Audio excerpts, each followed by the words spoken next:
Welcome, everyone, to another Corona adventure into reality.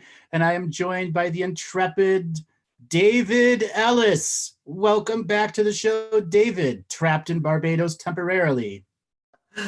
Welcome, Andrew. How are you? It's I am nice to be doing here great again. today. Day 17, I believe, of lockdown for the world. Day 17.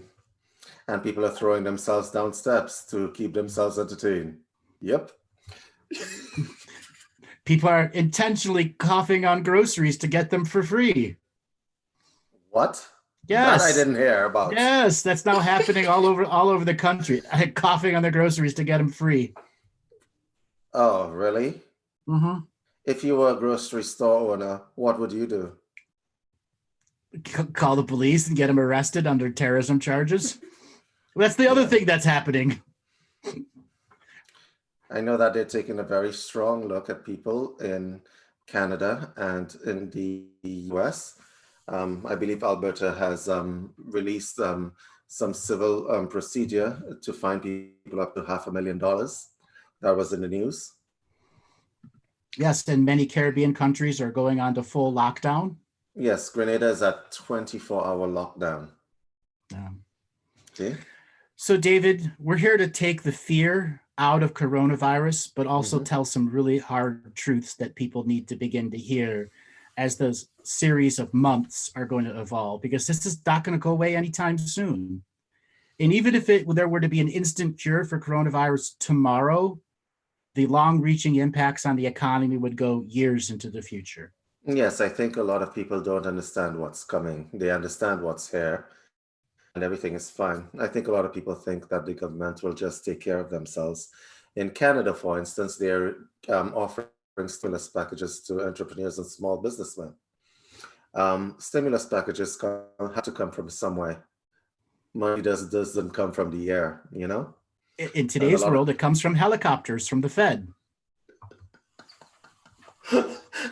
no, it doesn't actually. It has to come from somewhere, right? And a lot of people don't understand that. I understand that they've been trying to artificially stimulate the stock market. Um, Mhm. that's Like all with, a woman's vibrator. yes, with the hope that people will invest. But the fact of the matter is that people are scared and people are not stupid anymore. So they're not going to put money into stocks right now where they don't know if they're going to live to see tomorrow. So there is that. Um, there's a lot of other things that I see happening in terms of the economy. I think a lot of people they sleep really well. They don't know that what's coming is probably going to be very unpleasant in terms of the recovery from this. The entire first quarter has been lost in terms of earnings for countries and what is going to happen. 9 times out of 10, you're going to have to be playing catch up, pretty much. Let's delve into some of the economic stuff that has led us up to this. A Mhm. number of weeks ago, I sent you a bunch of charts and you couldn't believe what was on the charts. Let's start from there. Yes. So what we are seeing in terms of the economics, and I know a lot of people who are watching this broadcast, and this is boring. This doesn't have anything to do with us. It really does. So if you're worried about toilet paper, that would be the least of your concerns after this is done. Okay. What is going to happen 9 times out of 10? Economies are finely tuned machines. When something goes wrong, it cascades down to everyone, not just one person. It's not just a government thing. And this is not about scaring people or not scaring people. Has nothing to do with that. What it has to do with is that people cannot be blind and well, making really stupid decisions right now. This is the time to be conservative. This is definitely not the time to um, relax, sit back, and enjoy yourself. A lot of people did a lot of panic buying.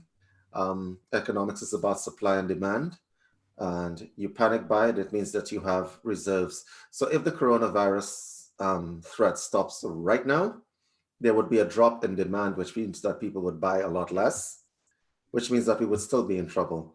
But the longer this goes on, the grimmer the prognosis is for the economy, everybody's economy, not just the US, not Canada, not the Caribbean, not the Philippines or whoever's listening. It means everybody. is going to be affected. And the level of effect, we can already say this is beyond recession, that it's already into depression energies, a depression evolution. Mm-hmm.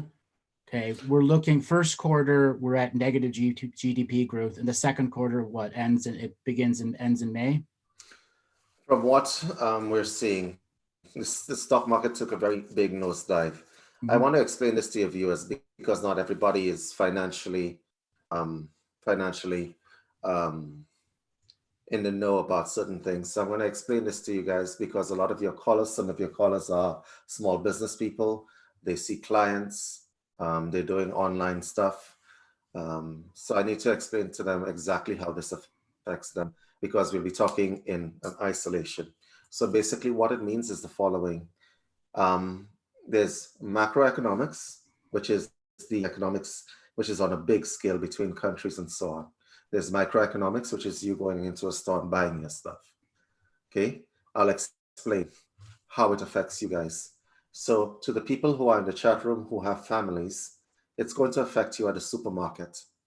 When demand drops, the supermarket needs to make more money because the people who supply them are going to be exploiting the fact that there is a virus to raise their prices because they have to pay their staff to come out to work. So when you go into the supermarkets, right now it's fine. Should this virus stop, you're going to pretty much get an increase in the amount of the prices of things that you buy, which means that you have less disposable income. If you are a small business person, for the people who are here, Reiki practitioners, massage therapists, psychics, whatever else, it means people are going to have less disposable income to pay you guys. Because in a choice of eating and going to a therapist or even going to a doctor, they're going to choose to eat first. That's basically what it means. So when you see a stock market nosediving considerably, it means people are not investing in the stock of airlines like Cargojet that bring you goods and services. They're not investing in the airlines. They're not investing in a number of things. These are public companies. They're not investing. So when these companies want to make money, it's going to come in your direction, the consumer. So we're going to raise our prices and you guys are going to pay us. And guess what? You guys are not going to have disposable income, which means that y'all are not going to be able to pay each other for goods and services. And so I suggest, gas prices is what was put in the chat as well. You have to understand when it comes to goods and services, even the gas that you put in your car, the gas has to come from somewhere to be transported somewhere. Right. Okay. And at the same time, you're having an oil war between Saudi Arabia and Russia right now, in which Saudi Arabia and Russia are trying to put the shale oil companies out of business because many of the banks that's supporting the shale oil companies are leveraged 600 to 700%. So there's a macroeconomic warfare going on at the oil level. There's also a microeconomic warfare going on with the government right now, which is the shutting down of lots of small businesses. And many small businesses have already pretty much declared they can never survive this longer than a month because they don't have cash. And now one of the other charts that I had shown you back in early March was the amount of companies in China that only had 30 days of cash. These were tier 1 and tier 2 support companies to all the Forbes top 1,000 business companies. They are already out of business a month ago. Here's the thing. In business, I want everybody who's listening to this, I'm going to break it down to very layman's terms. When you go to Walmart, when you go to a car company or dealership or whatever, a lot of these companies operate on the just-in-time principle. I'll explain what that means. It means I don't want to keep stock on my shelf, so I only order enough stock when I see how many people are buying stuff from my shelf. So if 10 people buy Kellogg's cornflakes in a week, I'm only ordering 10 boxes of Kellogg's cornflakes per week, just in time. So far, I hope everybody's with me. But at a big business level, the tier 1 companies have refined their stuff so that they also operate on just in time. Even the airlines were trying to get onto that.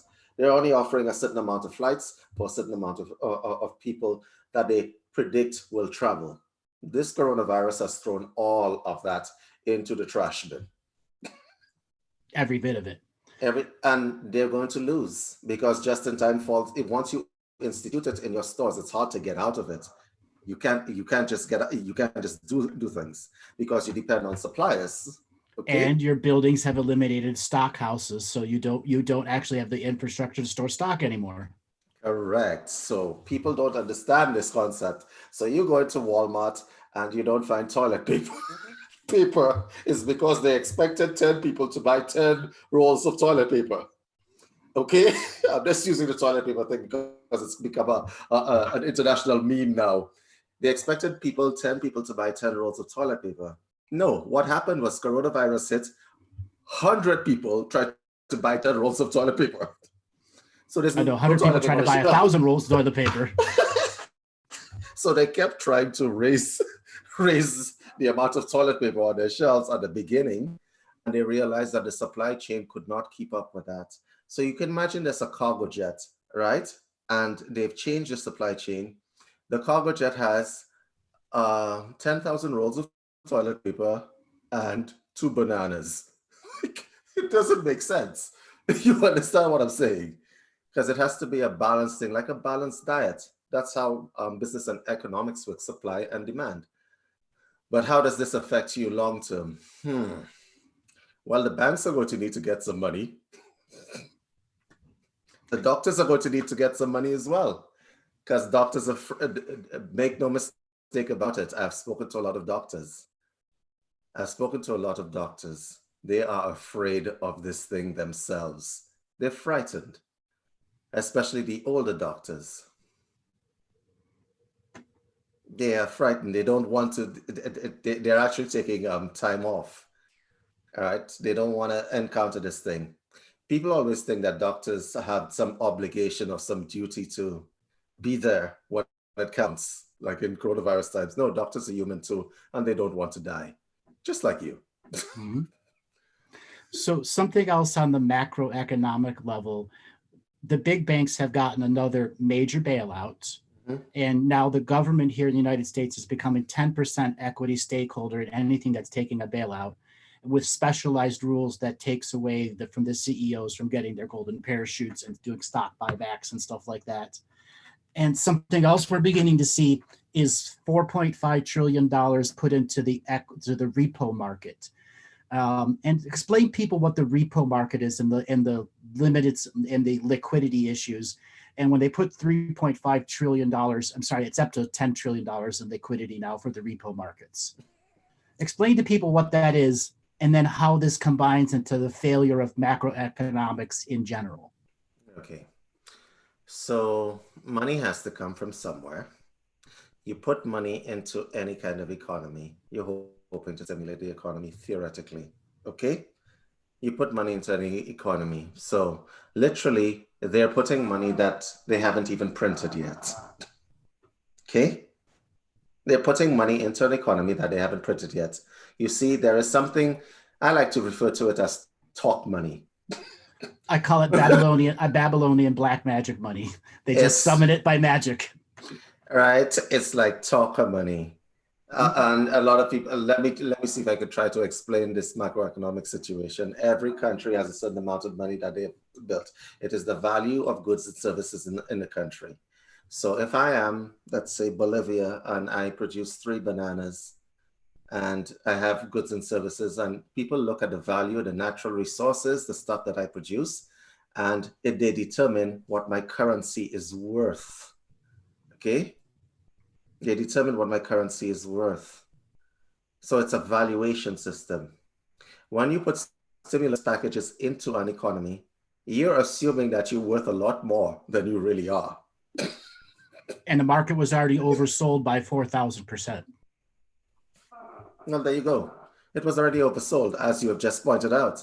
So you have a problem, because eventually you have to rely on the other countries accepting that you are valued at this much. Okay.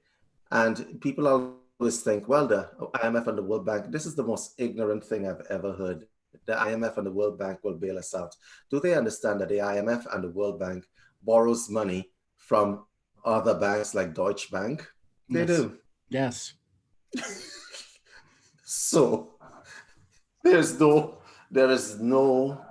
relief. It's a cyclical thing.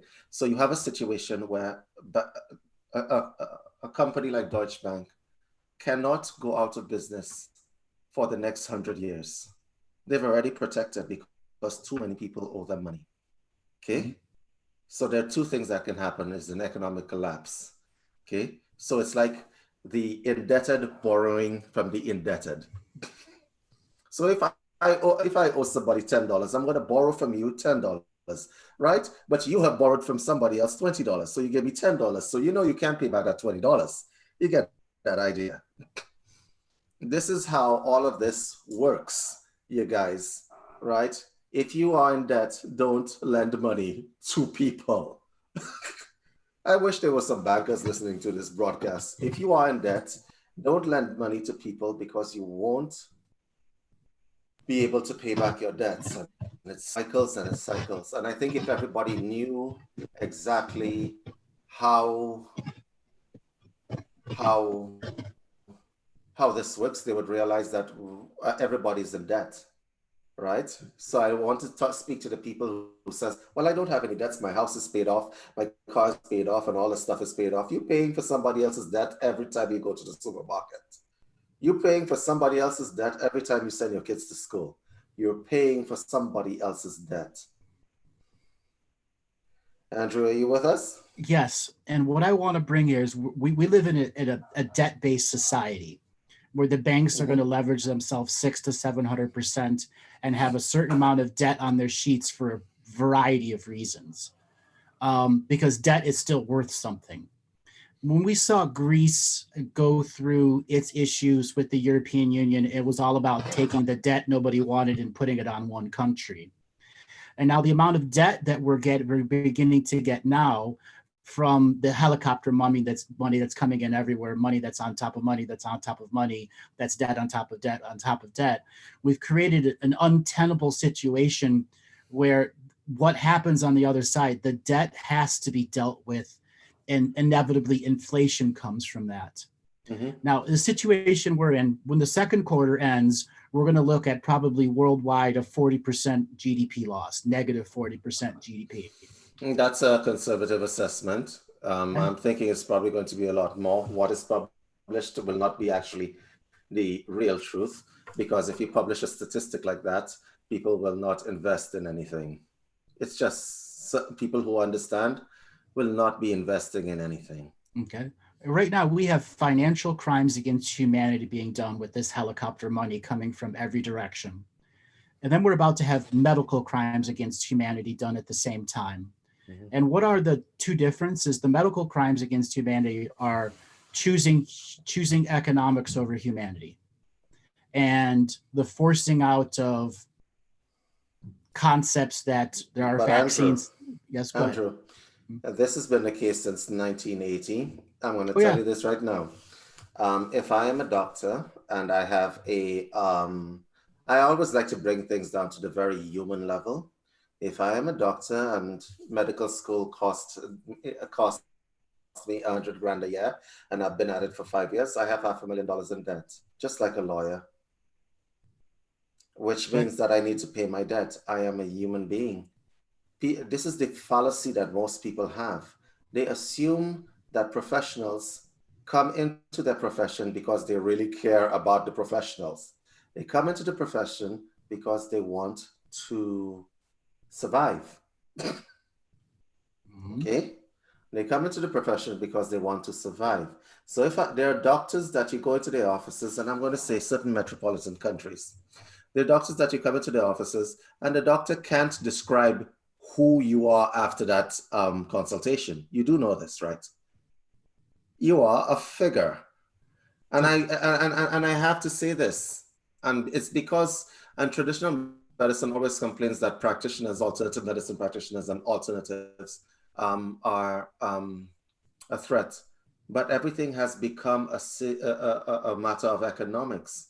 And the worst thing you want to do when you deal with a health system, right? My specialization was in the health systems. When I was learning business, my specialization was in the implementation and management of health systems. And I can tell you the worst thing that you ever want to do is put economics and business tactics into a health system, because people are going to die. Mm-hmm. Which is what's Because showing out is how ready our medical system is for a coronavirus or anything like this. Our CDC was defunded over many different governments worldwide. This has been going on because the economy and the economists and the people running the banks have chosen to say that their view of the world is more important than the educated view.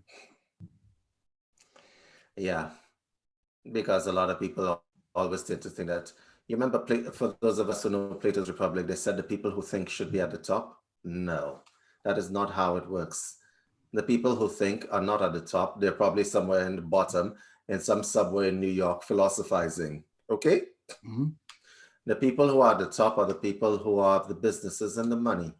That is a problem. It is a problem because people who deal with money a lot, they make executive decisions as to who lives and who dies. It literally is like that. If you doubt me on this, I want you to research a case from, I noticed somebody said Big Pharma here. Okay. I want you to research a case, all of you who are listening to this chat. I came prepared with a whole bunch of cases in my mind of a drug called Trovan, which was implemented in Nigeria by a very big named pharmaceutical company. Okay. Here's the funny thing about it. The pharmaceutical company never tested the drug before in the US. Trovan is Trovan, right? And they never tested the drug in the US, but they tested it on families in Nigeria. Okay? The results were horrifying. Okay? You had people's children becoming blind. You had people, oh, there's a bus in the back. Is that by you, Andrew? Right. Yes. So people's children went blind, and the pharmaceutical companies know that they wanted to test the drug for meningitis. Okay. They wanted to test that drug for meningitis. They were sued. The results of that case was what a pittance. These people got very little money for the death of loved ones and so on. These are the kinds of things. Once you put economics into a health system, they knew they couldn't test it in the US because of federal regulations. So they went to a third world country and they tested it. Okay. Of course, it didn't work so well. They tried it on children and it didn't work so well. Okay. I want you to understand how horrible that is.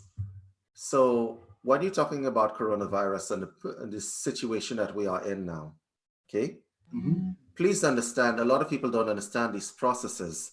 So they hear what's on the TV, and this is how people generally, they lack knowledge and they depend on people to tell them stuff. But the media will not tell them exactly the processes because they don't have the time. If you're doing a 60-second clip, okay, so I'll explain to you how that works. If I'm creating a vaccine for any illness, as an example, if I'm creating a vaccine for any illness, I need to make sure that that vaccine works, number one. So let's say we have virus A. Let's call it virus A. And I'm like, right, we need a vaccine really quick because I need to inject this into somebody and make the vaccine, this virus A, go away immediately so that the economy can come back online. So I rush and I go make this vaccine and I inject it into virus A, a person A with virus A. And that person gets cured. Yeah, I'm good. So let's say you're working on a cure or vaccine, it doesn't matter because the two are different. And that person receives relief symptoms. Let me tell you something that people don't know. You need to wait a year to see what the long-term effects of what I just put into that person's body is doing. You need to wait a year. You need to wait a year, right? To see what long-term effects are happening. You can't just make a cure or a virus out of nowhere, inject it into somebody, and expect that, yes, we'll solve everybody's problem. This has been done over and over again. You guys know this. How many medicines have been recalled because they rushed to go and inject stuff into people, and they had to recall it? Scores and scores and scores and scores of them have done that because they wanted to make their market cap value on the drug before the time for the patent ran out, and it can be made as a secondary drug. Yes, and FDA says they have the strictest regulations. They have the strictest regulations on getting the patents. They don't have the strictest regulations on actually deciding what works and what doesn't. That is a statement of fact. Okay. So I was talking before about financial crimes against humanity. Now we're talking about the medical crimes against humanity. Mm-hmm. And the medical crimes against is about lack of preparation, lack of information, and then what they're going to do to force a vaccine out that's going to have no FDA approvals. It's going to bypass all the standard rules, and it's going to go out there and it's going to make a lot of people sick. And they're going to make a lot of money on it too. The first person to create a cure for this has to necessarily do their due diligence and make sure whatever cure you come up with, it's easy to concoct something. Let me explain something to you, Andrew. If you had coronavirus and I went to get myself a bottle of bleach, and I injected it into your bloodstream, yay, the coronavirus is dead. But so am I. Right? The coronavirus is dead, but so are you. You might last a little longer than it does, but you're going to die eventually. Okay? All right. So it was the basis of stuff like radiation therapy in the beginning when it first came out as a treatment for cancer. You know what? There's cancer cells in your body. Let's kill that stuff. Okay? So they used to put people on massive doses of radiation, burn them, really burn essential organs. And yeah, you're going to get rid of the cancer, but you're also going to get rid of the person as well. Mm-hmm. There are reasons why there are protocols in place, okay, which is why people try to stay as close to natural medicine as possible, okay. And I shouldn't be knocking traditional medicine, because there's nothing to knock about traditional medicine. They just need to be a little bit more diligent when they're coming up with remedies and so on. Okay, they really do. As well as being open to allow science to look at some of the natural process and remedies so that there's a true holistic look at medicine. I like that word, you just use holistic, because holistic means everything. Exactly. That was the whole point. Holistic means everything. It means all parts. Okay. So I always laugh whenever I go to a holistic practitioner who does Reiki. Yeah, or a holistic practitioner that only prescribes, dietary supplements. Yes, I always laugh at this concept. You mean you're a dietary supplement provider? You're Little Pharma. All right. So I always laugh at this concept. Holistic means, if you are dealing in healthcare, holistic means the following. You are dealing with the individual's body. You are dealing with the individual's mind. You are dealing with the individual's spiritual makeup. So if that person comes to you and tells you, Jesus told me that I will be healed, you have to work with them. You got to get down on your knees. But Jesus isn't FDA approved. Jesus is not FDA approved. Right. If that person comes and he has a belief system, you have to deal with the belief system, whether it's helping them or harming them. You got to deal with it. Okay. And this is what people don't. So holistic doesn't mean that I'm only dealing with your body. It means I'm dealing with your mind, and I'm also dealing with your spirit as well. This is holistic. This is a holistic approach to medicine, which ironically enough, was the original way that medicine started. Hippocrates was a metaphysician. Yes. He was. Yes. Now, to add to this, if humanity is going to survive this without major medical crimes decimating whole joint swaths of human beings and different people, the doctors in the hospitals are going to need to be creative. We saw some of this in the Wuhan hospitals where they were allowed to use their intuition to start treating some of these cases, really hardcore cases that were coming in. And that data is going to have to be shared. And everything is supposed to be, all the studies have to be peer reviewed. Some of this archaic review stuff has to be put to the side.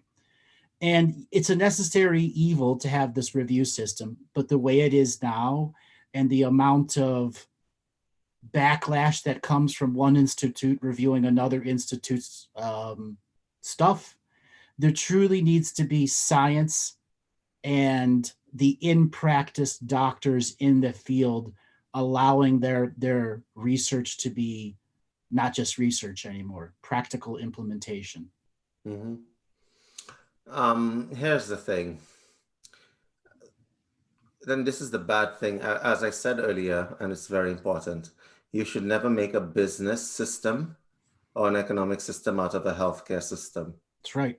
When you do that, people are going to die. So I'll explain to you what I meant by that in a more detailed way. What I mean by that is that we have a specialized healthcare system now. So you literally have doctors who, you have staff in a hospital that don't know CPR. Seriously. They don't know CPR because it would cost too much to actually train them in CPR. They assume that they will go and learn CPR themselves, okay? But they're not going to learn it. A lot of people believe that doctors know about nutrition. Is that correct? You think? No, they have no idea. They maybe get 2 hours in their 6 years of study, 2-hour class on nutrition. That would be it. Right, they don't. Okay, a lot of people think that every nurse knows how to intubate a patient. Nope. No, they don't. They don't. They do that for the nurses. They allowed specialized people to come in and take specific job places. When I was in school, I did a bit of my thesis was on the operation of health systems in the third world. Okay, we found some horrifying data that suggests that a lot of nurses don't know their own Nuremberg code. They don't know it, right? They don't know Helsinki code. They don't know the Nuremberg code. So they're trying to churn people out. That's the first thing I want to say where that is concerned. The second thing that I want to say, with regard to a health system that is an economic system will prioritize what they deem to be important. In Canada, if you guys want to research something, if you guys are particularly interested in this stuff, research something called the Drummond Report, Drummond. It took a healthcare cut. Like, this is something that I was actually, it put a cut on a healthcare system. A healthcare system works like little wheels, right? So I'm going to bring it, circle back to the coronavirus and see I'll show you how it works. It works like little cogwheels. Okay, emergency has to throw the patient that comes out of an emergency situation into another department runs into this department, pharmaceutical runs into that department. So you get that, right? Coronavirus took all of that and threw it in the garbage. Threw the whole business model right in the garbage, exactly. Because every coronavirus patient requires isolation. Yes. And a 7-to-1 doctor to nurse ratio. Okay. Instead of you being able every shift to have 1 or 2 people watch it, you need 7 people to watch the numbers. And the people that change the toilet pans, all those have to be higher rated, higher certified, because everything is based off of how you ensure your hourly rate of employees. Yeah. So everybody's wondering, so how are healthcare practitioners getting sick and dying from this thing? I will pretty much tell you why. Okay? Because not all healthcare practitioners are aware of what practical considerations should be put into an epidemic or a virus or pandemic.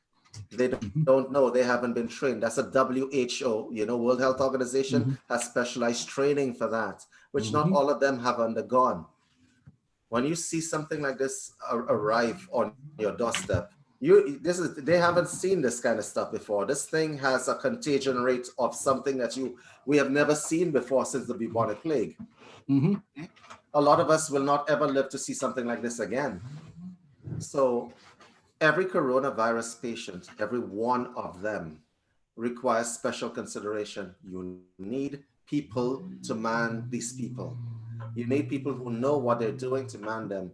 Just because I have a white coat on does not mean that I know what I'm doing. You remember that Milgram experiment?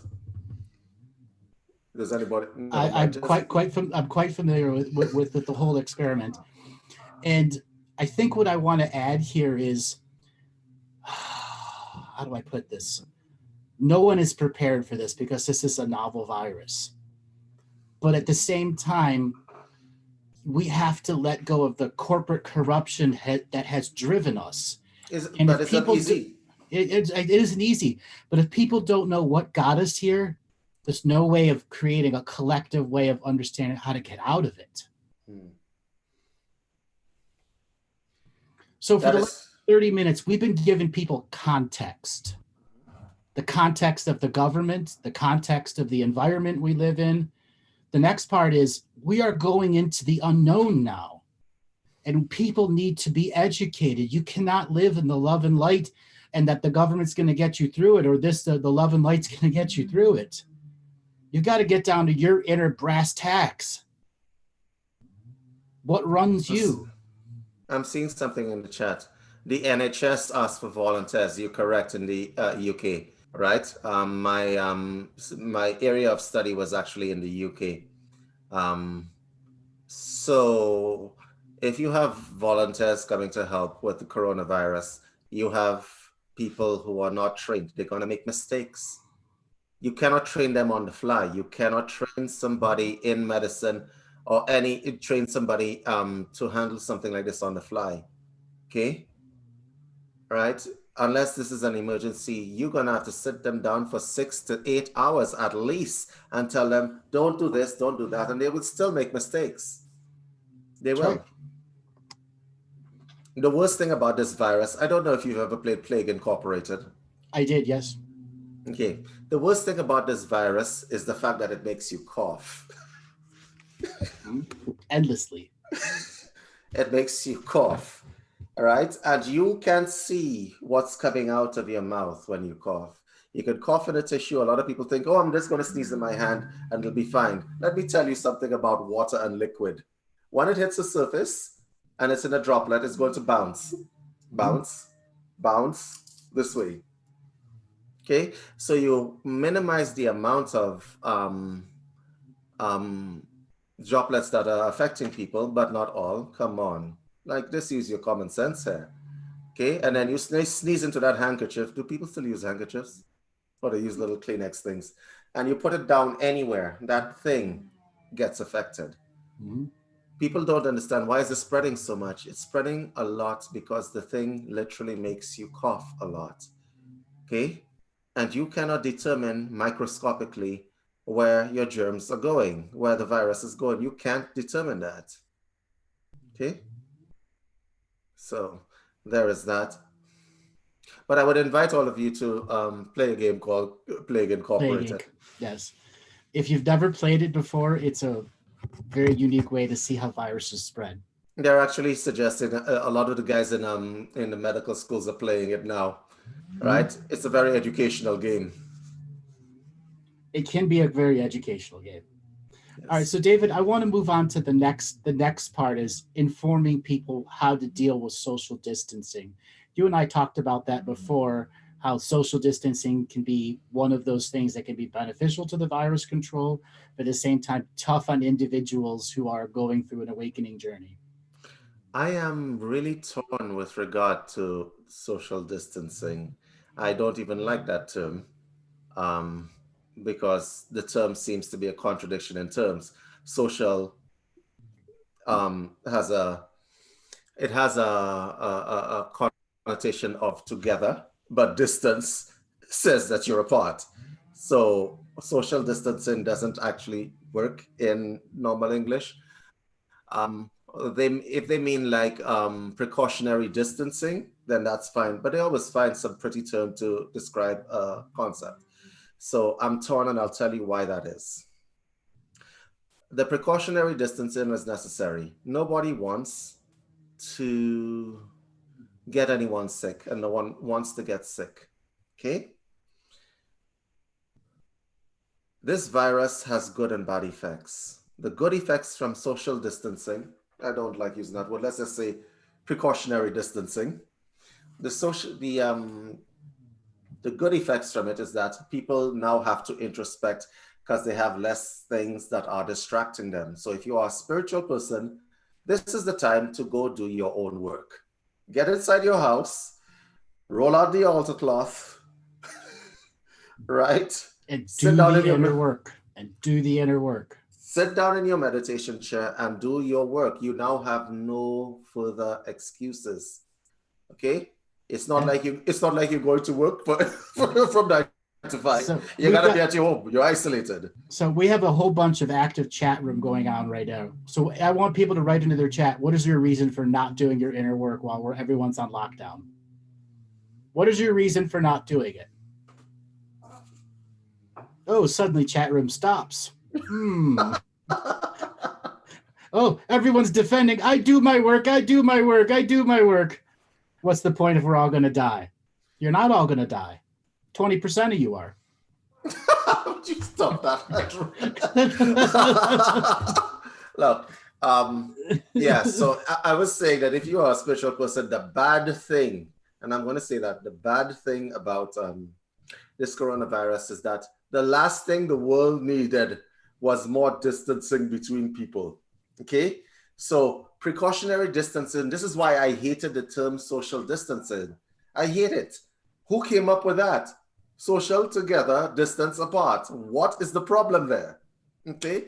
I'll explain what the last thing the world needed was more distancing from each other. Okay? So when this thing is over, let's say the coronavirus threat stops today.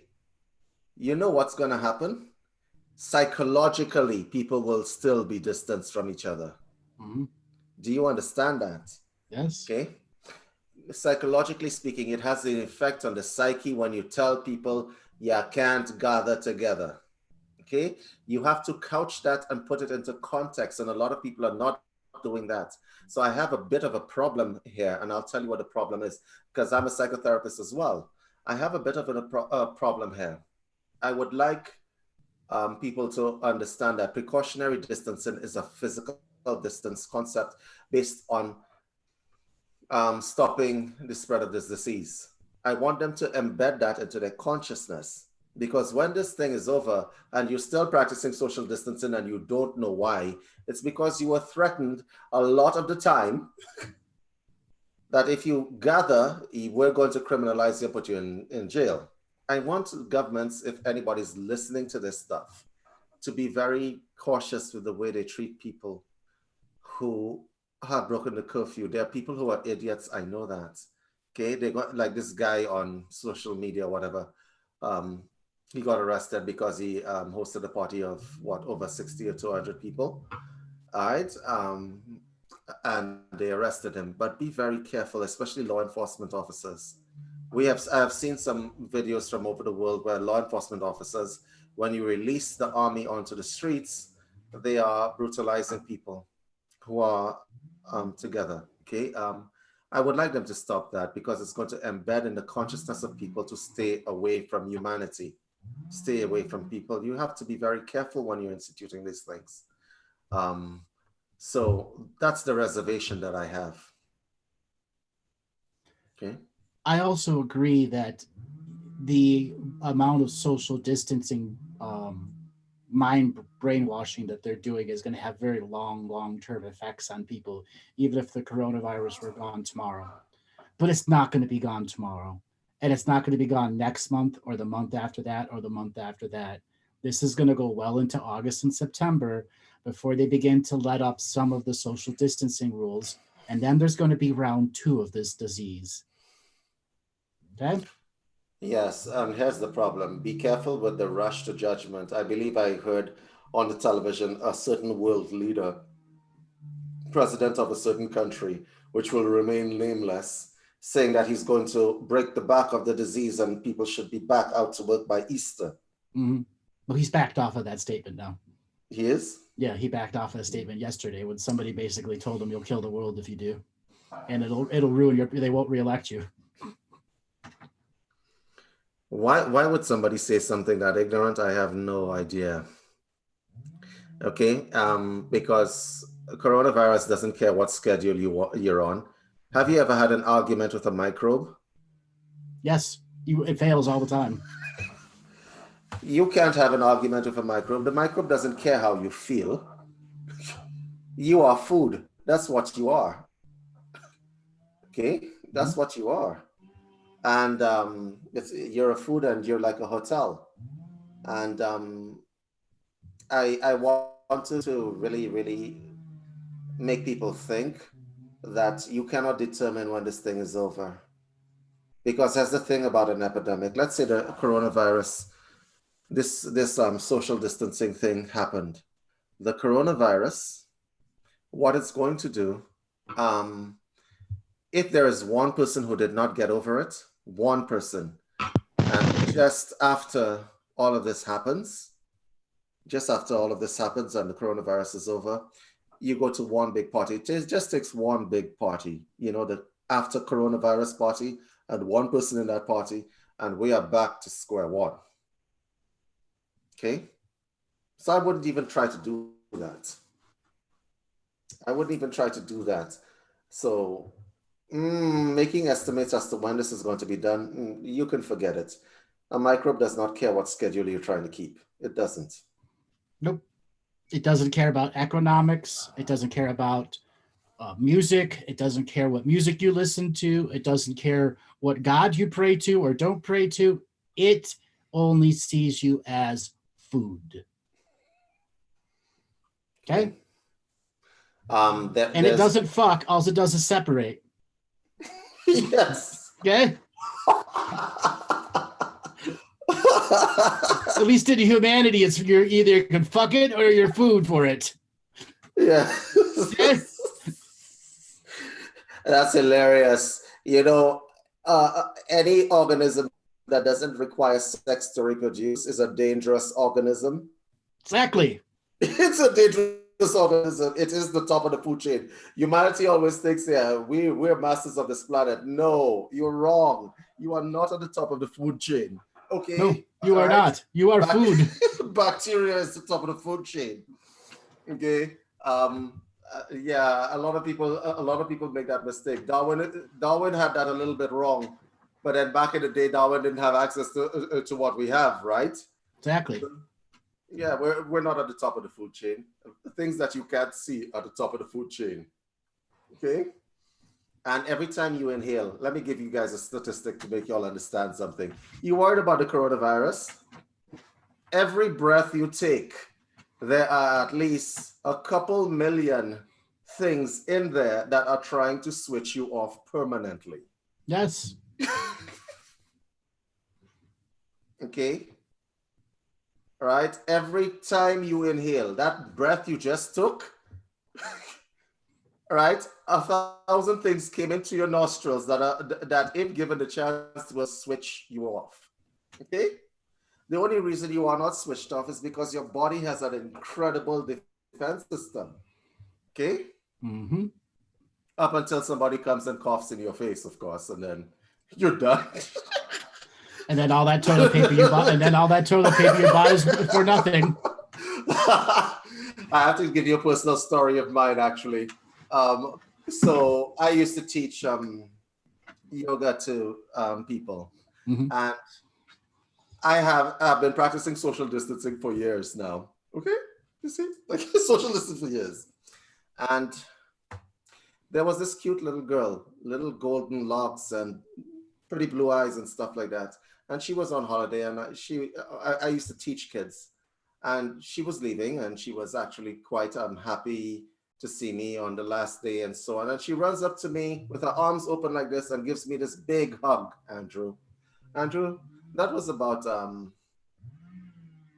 8 years ago. I don't get sick, normally speaking, but children will be the end of you, especially cute little children. Okay? So I was getting the effects by the I was getting the effects by the end of the day. Okay? Cute little children will be the death of you. They will, because you can't help but hold them, and they require touch. Mm-hmm. Okay?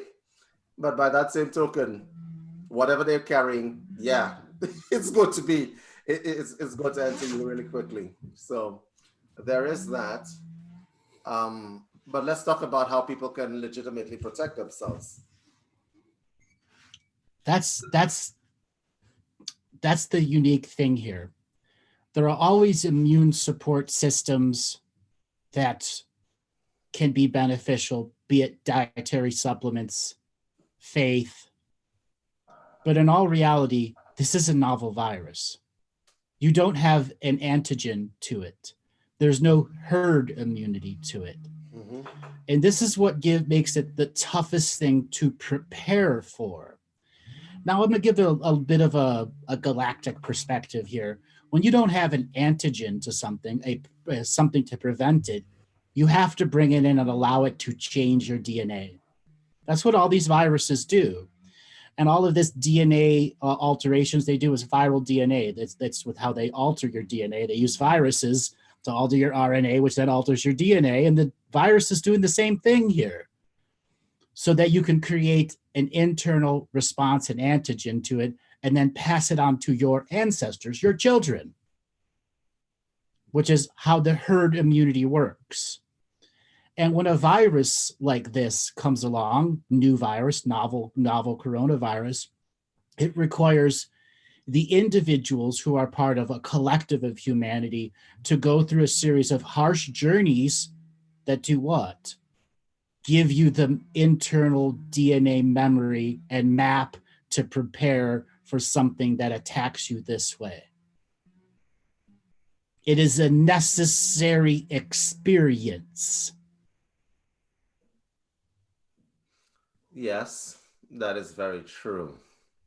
So there is a good and a bad part to social distancing based on what you have said. The good part is that people won't die. The bad part is that the possibility of developing immunity and that herd immunity is seriously decreased as well. Mm-hmm. From lack of educated medical doctors on both sides, holistic and non-holistic. Okay, a lack of a common way of dealing with social distancing versus what's keeping the economy going correctly. All the different factions and micro fractions of factions that exist that say their way is the better way. Yeah. Well, there is politics in medicine. I should probably tell you. Everybody should know that there's such a thing as politics in medicine. So you'll have people who have an idea of how to get things done. Here's the problem with, I want to speak to people on a more globalized level. There are a number of viruses that are still in stock in nature that are just waiting to come out. Mm-hmm. Like measles.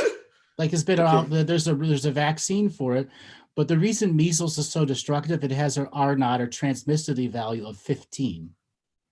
Yes. And once again, people, you need to explain these concepts to people.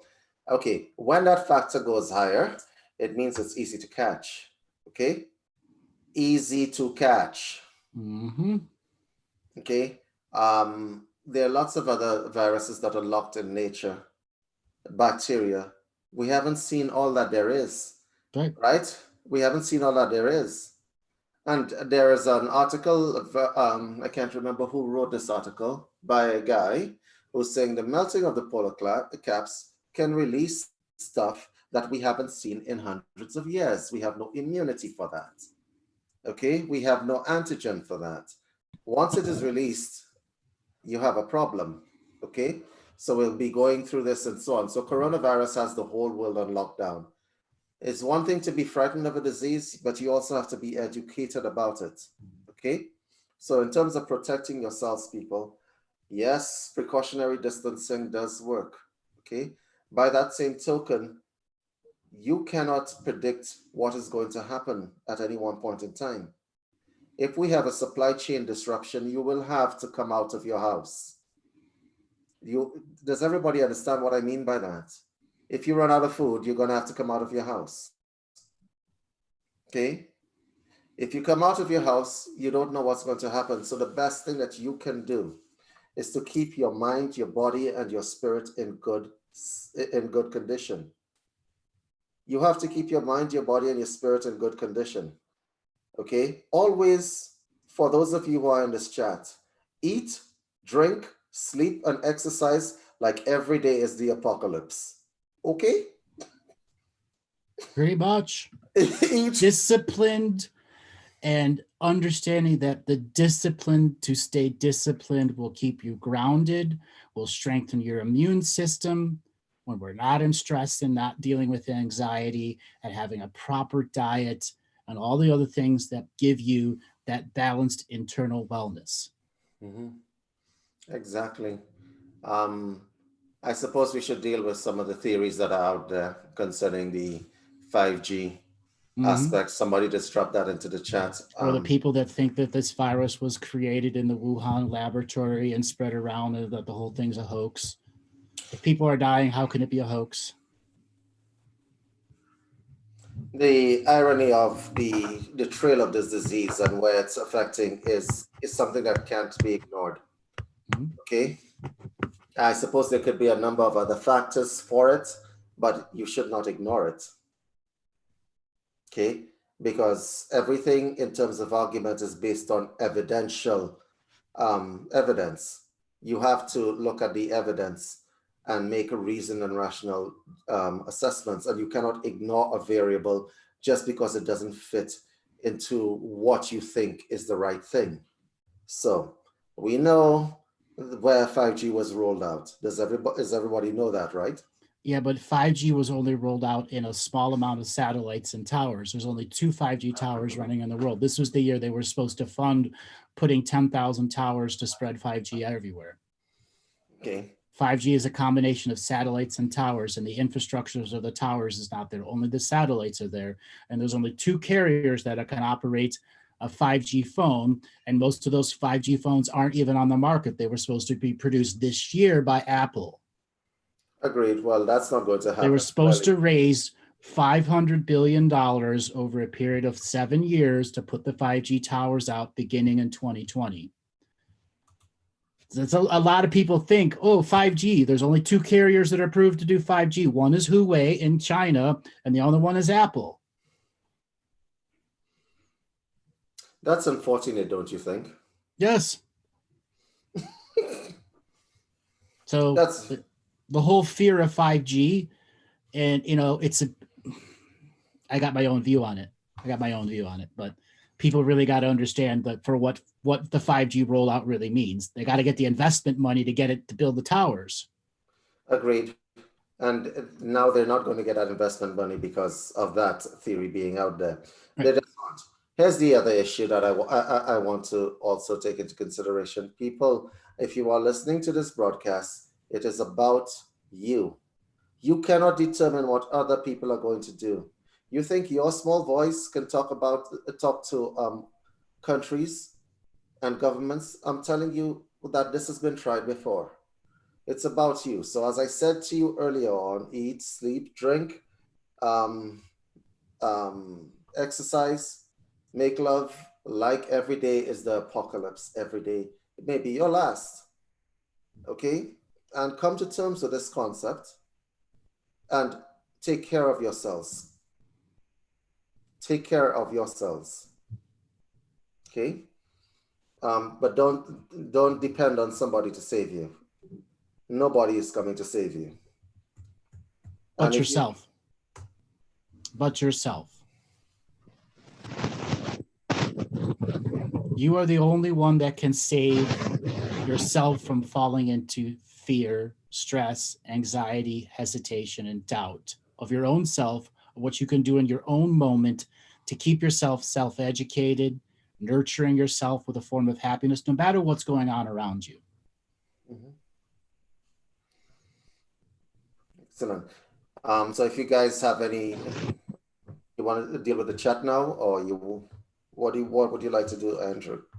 Well, why don't we open up to some chat questions, Robert? Let's have the people who want to have a conversation raise their hand, and we will choose from who's raising their hand who wants to come and have a conversation with us about the coronavirus. So everyone go down to the participants button and raise your hand. And Robert, let's spin up the wheel of callers and see who is up next.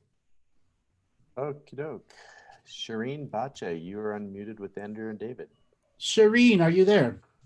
I'm here. Hi, guys. Hi. Where are you calling Hi, how from are you? today? Mumbai. Welcome, Mumbai. So what do you think of our conversation so far? Oh, it's very insightful. And it's a different perspective because most people are just fear mongering. So it's interesting to think of it from a precautionary point of view, but not from a fear point of view. People are taking precautions, but it's, let's just say it's negative. How's your country dealing with the lockdown? 1.3 billion people. It depends on which social strata you belong to. The middle class, upper middle class are holding out fine, but the people who live on a day-to-day existence, hand-to-mouth existence, they're really suffering. Like last week, a man who went out to get milk for his baby, if I'm not wrong, was beaten to death by the police, who are ironically trying to protect us. So and the sad but funny thing is the only part of India that's not affected is Kashmir. And if you know what's happening with Kashmir, it's that it's in a total lockdown right now. So nobody can come in, people can't come out from Kashmir easily. So that's the only part of India that's not affected by corona. I think there's another irony in there. Kashmir was the site of dispute between the Hindus and the Muslims for years. Yeah. So the site of the most conflict is the safest place to be. Pretty much. The only thing you face there are war crimes right now because the army's been let loose on the people. This is what I was saying earlier on. This is the same down in the Caribbean and the same down in a number of third world countries. They're releasing the SSU. Don't release the army onto the streets. Okay, army knows one thing. There's a video that went viral circulating with the army in Brazil shooting tear gas canisters into the physical backs of people. You have no idea how much that hurts. And what it embeds in the people is a fear of gathering, which will last longer than the virus.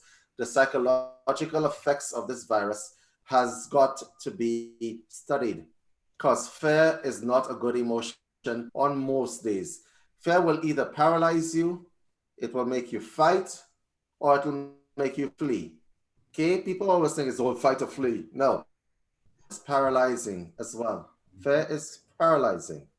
And so you release the army onto the streets and people now have to worry about the virus, and now they have to worry about the army as well. No, that's not right. It isn't right. I don't know what your thoughts are on this, Andrew.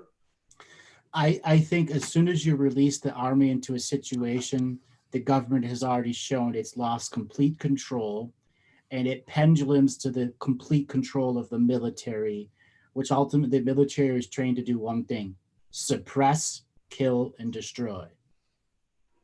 Yes, a lot of people don't understand this concept because, a lot of people are very, very, and this is coming from somebody who's been part of a paramilitary organization.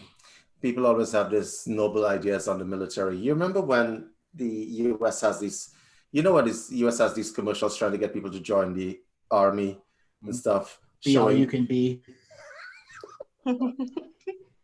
Yes. Sorry. Yeah. Be all you could be. I can't stop laughing at this, actually. Be all you could be. And it has these images of noble people. Yes, there's some nobility, but this is not back in feudal Japan. We're living in a place where you have to follow orders from people who are decidedly a lot more ignorant than they need to be as leaders, okay? We have some very bad leaders out in in the world today. So what I can say for the people in Mumbai, it's like you beat a man to death for trying to get milk for his kid. No, that's just wrong. That's just wrong. And all it does, it creates a situation where people are now afraid to gather. I want you to understand that there's a traumatic response that happens in the mind when people hear or see things like this that will last longer than the virus. So people are thinking about the virus. The virus did this, the virus did that, the virus killed how many people? But the fear is what you should be afraid of, huh?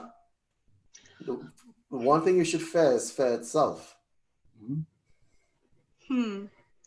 What does, they've used this period to pass a draconian law, which says that, we shouldn't pass around. It's basically to control fake news, or that's what they're saying, but they're saying you can't really criticize the government right now. So, and that's very convenient for them, given what was happening right before the virus. The entire country was protesting against putting people in concentration camps. So I wonder, what would this virus mean for, regardless of what effects it has, what would it mean for us, given the financial collapse and everything else that's coming? Are we going to have a social order collapse? Is that possible? Okay, I need to say something here, and it's not only at the governmental level. I want you to understand, what is your name again? Shireen. Shireen, I want you to understand that when something like this happens, when there's a calamity or an epidemic or a pandemic, please understand that some people are going to be happy. I want everybody listening to me to hear this. Some people are very happy that this has happened. I'm just going to say some people, because from a business perspective, if I ran a mortuary, business is booming. Okay, there are some businesses that depend on the worse things get, the better business is. So if I, if I was a gun salesman in the US right now, down south, Andrew, we know what I'm talking about. How many Glocks were sold in the last month? By people who are thinking things are going to get bad and I need to protect myself, so I'm going to get a gun. Business is booming in the gun industry. It is. Okay, so there are a lot of people who this virus benefits, right? The medical community, not so much. And I'll tell you why, because they're dying too. Yeah. They're dying too, right? And they don't have a cure or a vaccine just yet. And as a result of that, they can't capitalize on anything, right? But I'm telling you, people who buy and sell guns, people who buy and sell drugs, the business is booming. People need something to do. People need something to do. So to answer your question about the draconian measures, I want to say something. When there's a rush to institute draconian measures, 9 times out of 10, it is because of two things. You want to distract people, okay? You want to distract people, as in people aren't paying attention. If I went out into the street right now in certain places and murdered somebody, there would be no witnesses, none. None. No. Just the new drones watching you. Right? There would be no witnesses. Essential services are compromised. So I can do what I want. But at a higher level, essential services are compromised and people aren't coming to work. People aren't paying attention to financial markets. People aren't paying attention to deals made right now. They just want to survive and they want enough toilet paper. Okay? They're not paying attention. Okay? So things are happening, and I know at least a couple of them, where people are trying to manipulate this situation for their benefit. Be careful with that. Pay attention. If you are at home right now, look at your bills, look at what you have to pay, look at what's happening with your retirement, look at what's happening with your job, look at the changes that are happening and be very, very, very vigilant. Okay? Look at what has increased and what has decreased. David, Okay. The other part of her question is there a social disorder and a social degrading coming up? not just the draconian measures. That's actually kind of evident. This is what I meant by the fair response. Okay? Mhm. Dividing people creates weaknesses that you can exploit. Okay? Yep. That is simple strategy. It is a strategy that has been used by a number of leaders everywhere. If you divide people enough and you make people distrustful of each other, if you divide them enough, then you can implement whatever you wanted to. There are two ways to implement measures of social degrading and social control. I want you to, and collapse as well. There are two ways to do it. Divide the people or entertain them. I'll explain through history. Let me give you a little bit of a history lesson. In Rome, back in the day, they wanted to implement measures that the people would not like. Mhm. Do you know what they did? They started a gladiatorial coliseum, entertained the people. Okay? So while people were at the coliseum, measures were being passed and they found themselves, oh crap, okay? Divide the people. Divide and conquer has always been a rule of war, okay? If you separate people, they can't form a coalition against you, okay? Right. So in terms of the social breakdown and so on, is that coming? To a certain degree, I said, I'm going to say yes. But I keep being hopeful that common sense will prevail, because when you implement these measures, you also have to take into consideration, and this is the failure of certain kinds of measures. Divide and conquer is one thing, but you have to make sure you don't underestimate people's need for connection. You have to also, you don't underestimate it. Okay? Right. Because there's one thing that will overcome, you know, I don't like saying cliches, because cliches mean nothing until you actually practice them, because there's a difference between theory and practice. But people's need for connection will trump fair. I even hate using the word Trump in sentences. Okay, people's need for connection will trump fair. Okay, so if I'm afraid that you have some disease and so on, and the disease is over, but I'm still practicing distancing from you, you could be my neighbor and so on, right? You could be my neighbor and so on. There will come a point in time where my isolation becomes a pain to me, and I need to connect with another human being. There will come a point in time when my isolation will become like a pain to me, and I need the kind of biofeedback that comes with having friends, family around. Right. Right. But what happens if we don't find a vaccination for this? Is it going to be like the AIDS epidemic but worse? Because AIDS doesn't spread through touching, but this does. So what does it mean for the people who are asymptomatic, who have the virus but are asymptomatic? Well, the outlook is grim. The outlook is very grim. It's worse And than leprosy. Yeah, that's a very good outlook. And it's worse than leprosy because you look fine. There's nothing wrong with you theoretically, except you're asymptomatic. And that means I'm going to stay away from you like the plague. Literally.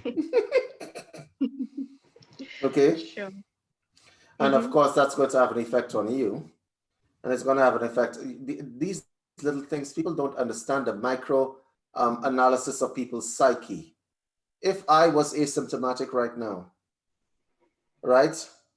My mind is like, I might kill someone else. People's minds are like, this guy could probably kill me. Let's stay away from you.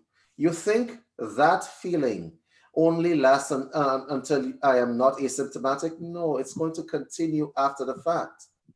For the whole world is experiencing a traumatic event right now, theoretically. Okay, theoretically, some of us are going to handle it better than others. Do you know that there are some people who don't like their own company? They don't like their own company. You isolate some people, it'll send them mad. You isolate another man and he'll be like, oh my God, this is heaven. Okay? Yeah. Okay, so you don't know what the long-term effects in terms of the psyche and the social aspects, because when you're talking about society or socialization or society or the society as a whole, it starts with the individual and how the individual is wired. Okay, so if you had 10 dysfunctional people in society, I'm going to tell you right now, this coronavirus has multiplied the dysfunctionality quite a bit, and everybody knows this. But the society was quite dysfunctional already. Well, there you go. It's just exposing the dysfunctionality and isolating the dysfunctionality into isolation in itself. Right. And so the increase in dysfunctionality will come in the following ways. There will be an increase in the number of hypochondriacs. You know what that is? Yes, I do. There'll be an increase in the number of hypochondriacs. That would be dysfunctional. Or worse, the people that are super antibacterial everything, and it'll start its own antibacterial movement where the purists are going to come out in full biohazard suits and shotguns. So that would increase the, what is that? Antibiotic resistant strains of bacteria, wouldn't that? Oh, wow. Mm-hmm. Chain effect. Yes. And then you have other people who are gun nuts saying, you know what? This thing caught us by surprise, but next time I'm going to be ready. Okay. Right, because what are they doing in North Korea? As soon as you get tested positive, they shoot you. Wow. Yeah. I would be glad you don't live in North Korea. Yes. Okay. Shireen, thank you for calling in. We've got to move on to the next caller.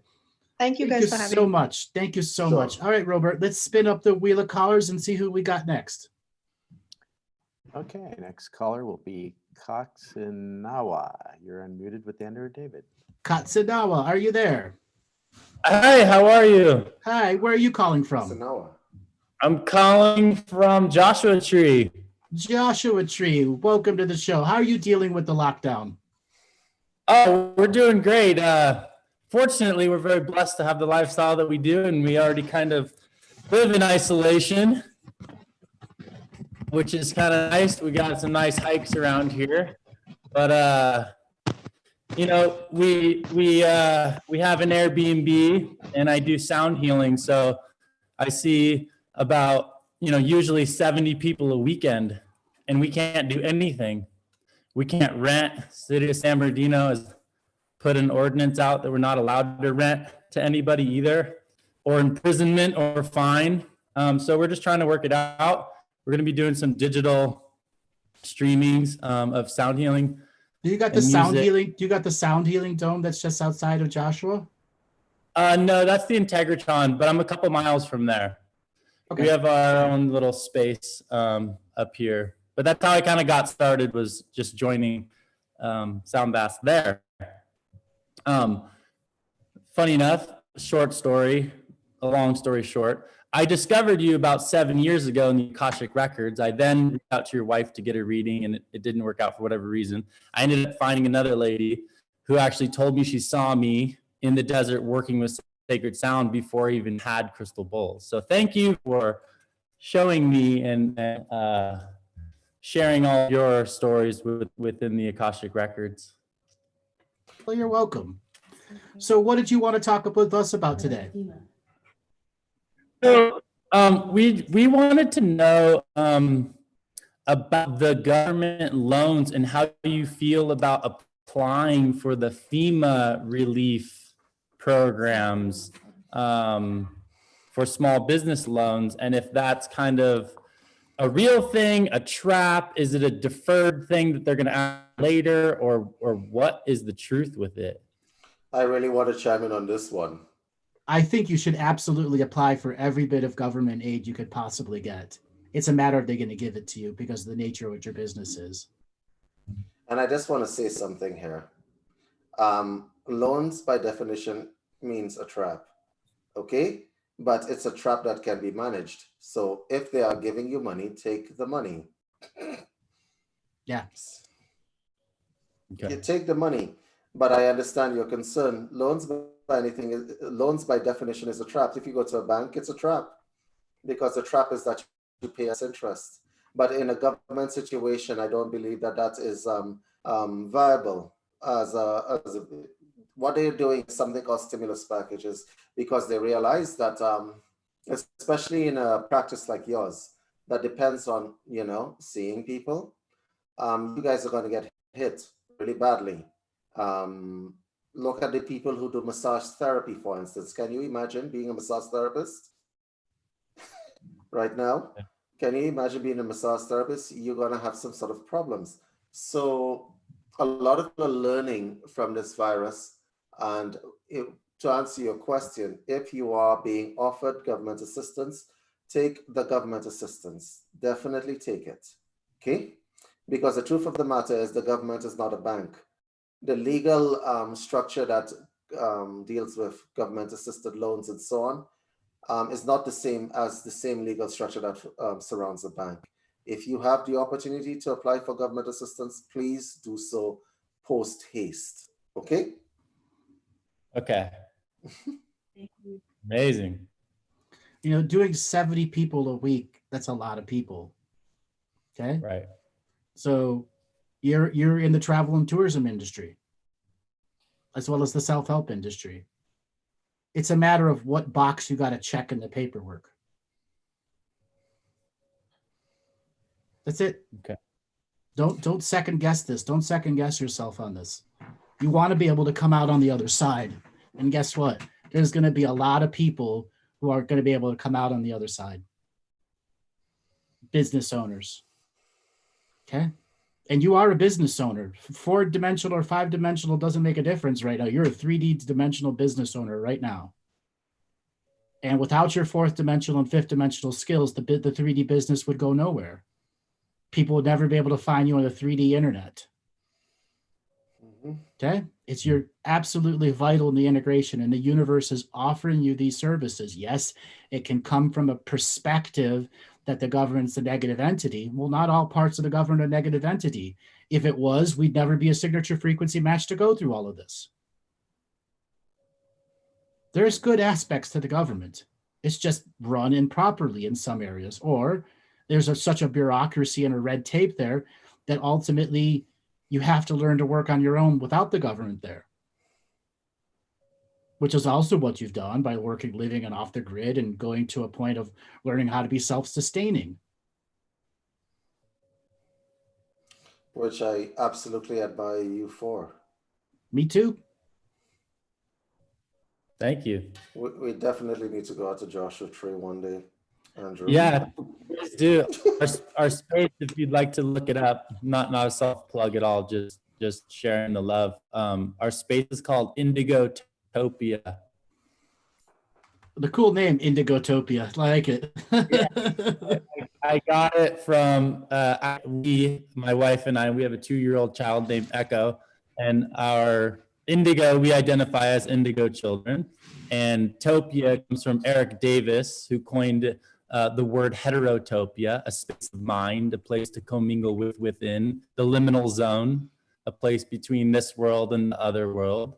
So we kind of are more or less, our concept is like kind of underground speakeasy bed and breakfast, where we're all plant-based and we offer sound healing. And the woman who I got my first Akashic record through, I got my Jikit and Reiki certificate through as well. So we just wanted to create a space for people around our age and indigos and crystals and millennials to have a safe zone to come to explore, to learn, to expand their consciousness, especially in the times that we're in, and bombarded with people like David Wilcock and the QAnon and the deep space and all of this esoteric stuff. A lot of the garbage presenters.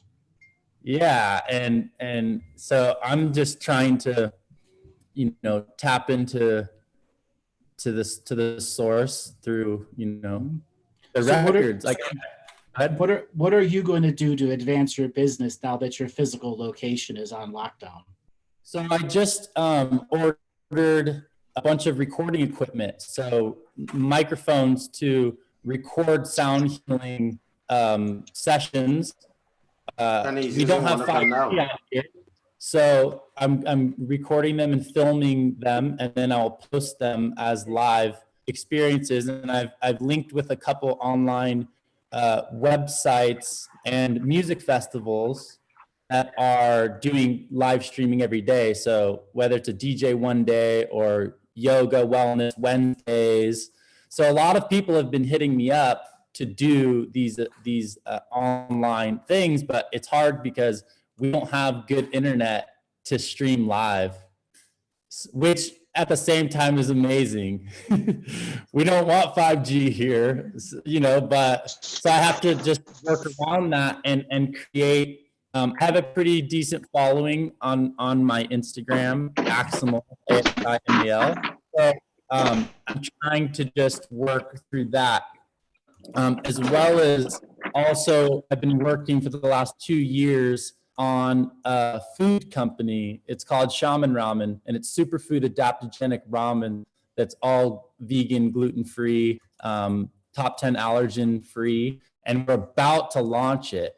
So we just have been raising money. We ordered the 20,000 noodles today. I'm finishing the graphics today to send to production.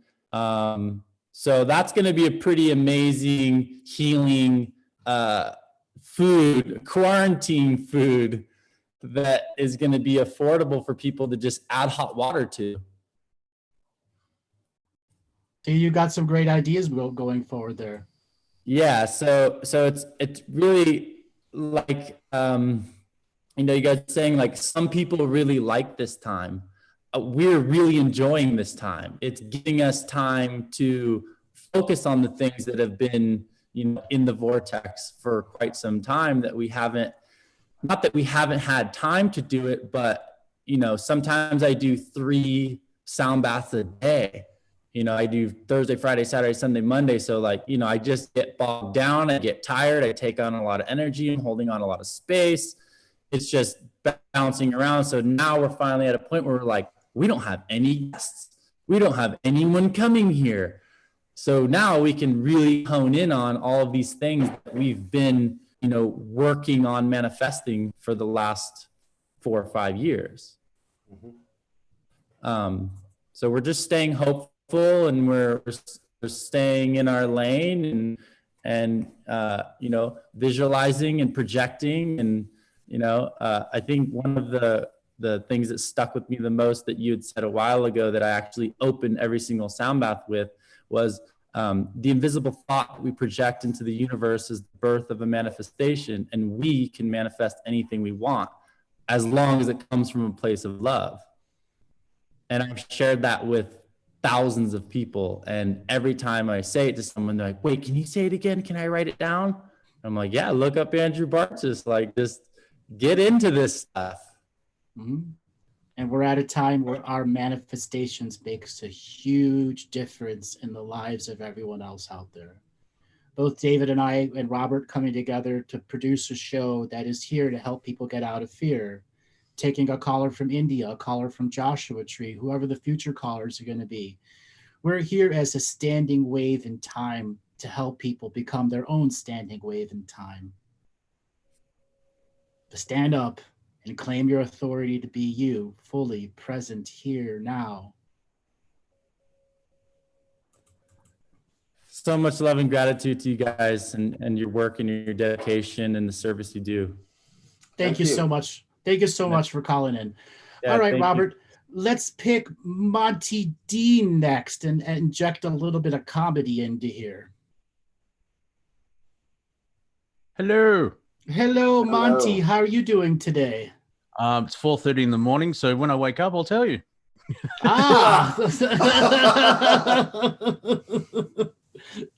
This dream time's really real this time, Andrew. It's as real as the show, isn't it? Oh, yeah, exactly. Yes. I've got a small little sort of question rant thing because it's going to be a whole package, and then you can pull it apart. I got sent a video of I think they're called the High Wire. All right, we'll just do that. Oh, I just saw myself, and it's the High Wire, and it's on the 26th of March, and they were looking at the numbers of the cases that were happening in Europe and in Italy. Mm-hmm. And from their data that they found, so I'm not sure how much of it is true or not, that it looks like it's the same type of flu season in numbers. And so that's because I'm in the conspiracy world, and they turn into popcorn, Andrew. You'll love it. Just going everywhere. They're coming across. It's not a hoax, but it's my question kind of is the government and the medical profession overreacting, or is there something else behind it? As well as even if it is just say 20,000 deaths, for me personally, that's another 2-hour conversation of, well, humanity should at least look into that to try and make it better with the immune systems and everything else like that. At the end of the show, they brought on a political economist who was mentioning there's like 50 years of data of every time in the United States when unemployment goes up 1%, 36,000 people or 58,000 people die. And so, because I know you've said that the virus is part of the awakening and forced evolution, and we're seeing that. And how does this play out? Because like I've got my show in about 12 hours, and I know this crap's going to come up. And you know the people I have to deal with. It's like it's very hard to just bring a different point of view because of this seemed to be manifesting this whole new world order crap. That what you look at looks back at you all the time. To answer your question in an order here, they're probably the doctors are actually underreporting how bad it really is, and for two reasons. If you knew how bad it was, conspiracy theory and would be out the door. Okay. Yeah, well, they're halfway out now, so yeah. Right, they're halfway out now, and then the rest of the people who are a quarter way still sane would be at the opposite end of the spectrum of insanity again. The destabilizing factor of the truth would be too much for many people to handle, which is why part of the show Dave and I talked about is the economic destruction that's going on right now and the helicopter money that's coming in everywhere. Now, when it comes to temperature change, virus, so on and so forth, we've talked about this before, you can game this out 1,000 different ways, but guess what? It's just a game. And what does the data tell us? People are dying because hospitals are overwhelmed. Well, if I may, I'm keep getting told there's like, well, just in now globally, yes. However, in the because the most healthcares aren't designed for this type of stuff, but I keep getting told or yelled at, depending how you want to go, with this, they're not seeing all these thousands of people in the United States. Yes, they are. Yes, they are. Well, but there's YouTubers filming, and it's like, yeah, it's not all over the place, and also the numbers wise, like one's too many. But if there's 5,000 deaths out of 330 million, but they only just started testing 10 days ago. Yeah, I know. You got to insert logic back to the illogical people. I need to come weigh in here. Yeah, there is when you're dealing with a pandemic, what you see in the hospitals is always based on an exponential number. So this is, I can give you what the protocol is. If one person has coronavirus, that person you must necessarily assume has had contact with 4 people. Minimum. Yeah. Right. So what you see always has an exponential factor associated with it. So every person that tests for coronavirus, you must necessarily assume, if you're making safe estimates, that person must have come into contact with 4 people. So you breach the number by the amount of people who are infected. You calculate the number, right? Possibility, which is why they enforce this precautionary distancing. So here's the problem.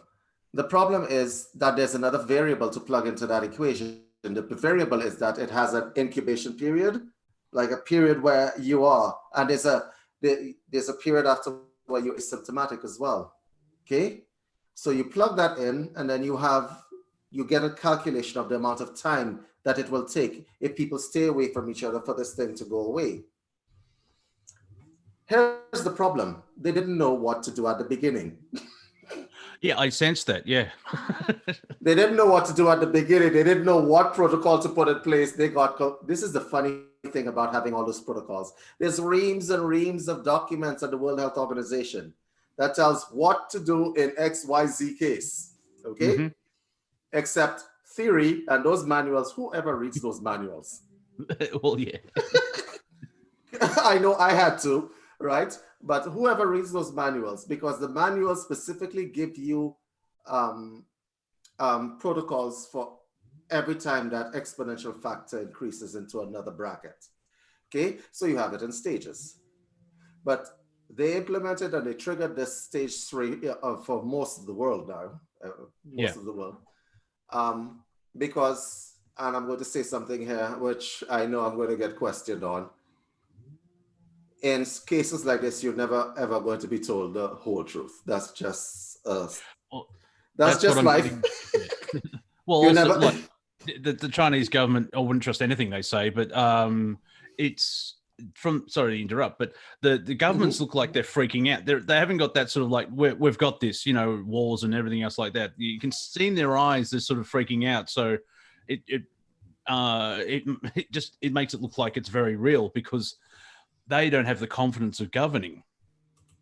No, the thing about it is they were caught with their pants down. This thing is new. This is something that, did you ever think in your life that you would live to see this happen? Did anybody in this chat room ever think that they would live to see this happen? Right. The government got caught in a dick pic moment. I was hoping for I was hoping for an asteroid, but we got a pandemic, so. Yeah, so what you're seeing here is that nobody read the manuals. Yeah. Right? Nobody read the manuals. Nobody was prepared. So the first 21 days when this thing was released, and it jumps country because people will travel. Would they travel and you couldn't tell that they were sick? You couldn't tell. Yeah. Okay. This is the sneakiest virus that we have seen in a long, long time. You couldn't tell that they were sick. And even after the virus is done with people, you can't tell that they are symptomatic. Yeah, this is the honey badger virus. Right? It's sneaky. It is sneaky. So when it was released, they weren't prepared. And so when they began getting the cases coming into them, they're like, oh, shit. What are we going to do now? Right? Yeah.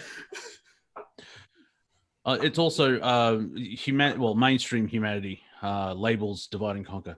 I use the Titanic as an example of the people in charge. They never prepare for what is possible. They react to something that's happened, like when the Titanic sank. Or maybe we should have enough boats for everybody on the boat on the ship. Like, well, duh. And 24, everything from the Titanic sinking, they changed how shipping worked, where you have to have a radio operator 24 hours a day and lifeboats and all this type of stuff. But before then, she'll be fine. Then the boat sank, and like, oh crap. And that's over 110 years ago, whatever it is. It's very similar where like, no, we're fine. Oh. But can I ask you a question? Yes. And if you go into a business place, there are fire extinguishers everywhere, right? It's part of a protocol. Everybody knows that fire extinguishers are there and so on. Do you know what happens when a building starts burning down? Nobody runs and picks up a fire extinguisher. They don't. There's a difference between theory and practice. Okay. Yeah, yes. So there's a very big theory. So you have the radio operator on this big boat and so on, and we've seen what happened in that boat that sank in Italy. The captain was like, "Yeah, frack this. I'm just going to just jump onto the boat and get away, right?" Yeah, I never understood a captain goes down with a ship. Right? No. So there is protocol, but what actually happens in practice is something different, and it's the same on a global level. So you know what the protocol is. We're going to do this, we're going to do that, but then it happens, and then you're like, oh, shit. Everybody knows CPR until somebody collapses. Yeah. Nobody knows CPR. Yeah. Like going into war, I think I got this from Game of Thrones or somewhere else, and it's used in Game of Thrones. If you plan a mission, once you start the mission, the plans go out the window because anything could happen. Yes, that is very true. Mm-hmm. Yeah, that's very especially in war, and it's I just remembered of Orange Man, where it's like, I'm from the conspiracy world, and dear God, they're losing their minds because there's so much information, there's so much change. They still believe some quarters are believing that this will be over in 40 days and 40 nights, and the 5G stuff, as well as it's either the implementation of the New World Order, or it's the white hats, and there's going to be mass arrests, or nothing's going to happen. Yeah, no, I try and bring that up. But... The coronavirus is going to take over, and all the things that conspiracy says are not going to happen. Because what does one thing conspiracy prove? When one theory doesn't work, pick the next one. When that doesn't work, pick the next one. When that doesn't work, pick the next one. And when that doesn't work, blame everyone else. I want to weigh in on somewhere in between here, and I'll tell you what my weigh in is. You have conspiracy theories, yes. World order, we know that there's a world order. It's here. It's not coming. It's here. It's already here. We call them banks. We call them businessmen. We call them the billionaires. It's already here. So you don't have to theorize about whether new world order is coming. It's already here. And mass arrest, that's happening. It's happening now, right? You just need to follow up. They're just arresting the wrong people. They're arresting the wrong people. Right? Mass arrest. And we know that there is a lack of justice in the world. We know that. We know this. These are things that we know. It can't get any worse. It's like when a Christian tells me, David, you're going to go to hell. And I said, but it can't get any worse than out here. Right? What, Detroit? Right. You go to Detroit. Yeah. Right. It can't get any worse than what's happening now. We are in hell. We're here. Yeah. So I honestly, conspiracy theories notwithstanding, all the things that they're saying are accurate, but why say it? We're here. Yeah, that's sort of like, because I do a roundtable, I'm trying to get it down once a week because it's the energy side of things of really taking its toll now, because I'm doing the heavy lifting from an energy point of view because everyone's doom, gloom. If you're familiar with the term OK Boomer, I'm going to start OK Doomer with my, because it's every doom, like find a solution, like, and you know, that's sort of why I woke up at 3 o'clock in the morning to listen to this, to just help for myself. Getting to like the end of my final question in my little ranty thing, what can people do? I think we've mentioned it before, but how can we deal with people being unemployed and maybe the loss of life there? I think that's sort of the main kind of thing, because you'll have the virus at the same time, and then you'll have the unemployment. And if you've got that information of like the numbers are low, at some point there may be a mini revolution for the wrong reasons, or they'll get stir crazy and just snap and go outside. If you know what I'm saying. Okay. Like yes, in 3 months. Yeah, because we dealt with the psychological aspects. There are a lot of people who don't like their own company. I was actually reading on Facebook, there's a woman that has taken to throwing herself down the steps and filming it as entertainment. That's usually not a good sign. And if you're doing that, you have bigger problems than just boredom. You have a lot more problems than that. So unemployment will lead to idleness. Idleness never leads to anything good. Okay. Yeah. So that is one aspect. The boredom aspect, there is a psychological need inside every human being for connection with another human being.